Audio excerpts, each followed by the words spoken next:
Hello guys, ito nga pala yung aming napitas ng mga talong. Nandito kami ngayon sa bukid para mamitas. Ito guys, ang mga bunga ng talong namin. Ito ay Calixto F1 ng S-West Company. Pakita ko sa inyo kung gaano kalalaki ang bunga ng talong. Ito guys, oh. Ayan. Kanyang kadami ang bunga ng aming talong. Oh. Makikita niyo sa isang puno pa lang kung gaano kadaming bunga. Ayan. Oh. Hitik na hitik sa bunga ang aming talong. Ayan. Pakita ko sa inyo maiki. Oh, ayan. Ayan siya, oh. Dahil sa sobrang dami ng bunga, ayan, natumba na siya. Ayan. Yung puno niya, natumba na siya. Ayan yung bunga niya. Ang dami nakasabit. Pati din ito. Ayan. Pero sa kabila ng maraming bunga, ang presyo ng talong ngayon ay napakababa.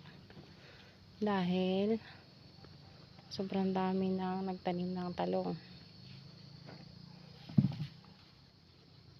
Kaya ang magsasaka ay hindi kikita na malaki. May kita naman kahit konti, pero napakaliit kumpara sa expect sanang kikitain.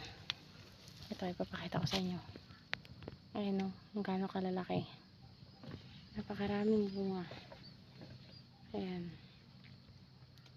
Nilalagyan na siya na namin ng ng tali para hindi bumaliktad. Pero meron pa ring mga puno na nababaliktad. Ayan. Dahil sa sobrang dami ng supply, ang presyo ng talong ay mababa. 100 pesos lang ang bilis per bundle. Pero kapag nagbili ka na sa pamilihan, ito ay nasa 40 to 50 pesos. Kung gaano kalaki ang tubo ng mga negosyante. Diba? Kawawa ang magsasaka. Magkano lang sa kanila, samantalang ang mga nagnenegosyo, mas malaki pa ang kita. Sana lahat na lang magnegosyo para may kita, no? Kawawa ang magsasaka talaga. Ang pagod. Hindi biro ang pagpagod na magsasaka. Napakahirap magbukid. Danas ko yan. Kahit ako isang babae, ako ay nagabukid. Dito ako sa bukid. Dahil gusto kong kumita ng pera. Pero napakahirap. Hindi nakafix ang presyo ng ating mga produkto, kaya tiis-tiis lang tayo muna. Malay natin mga ilang buwan pa itataas na rin ang presyo at makakabawi tayo at magkaroon tayo ng magandang kita.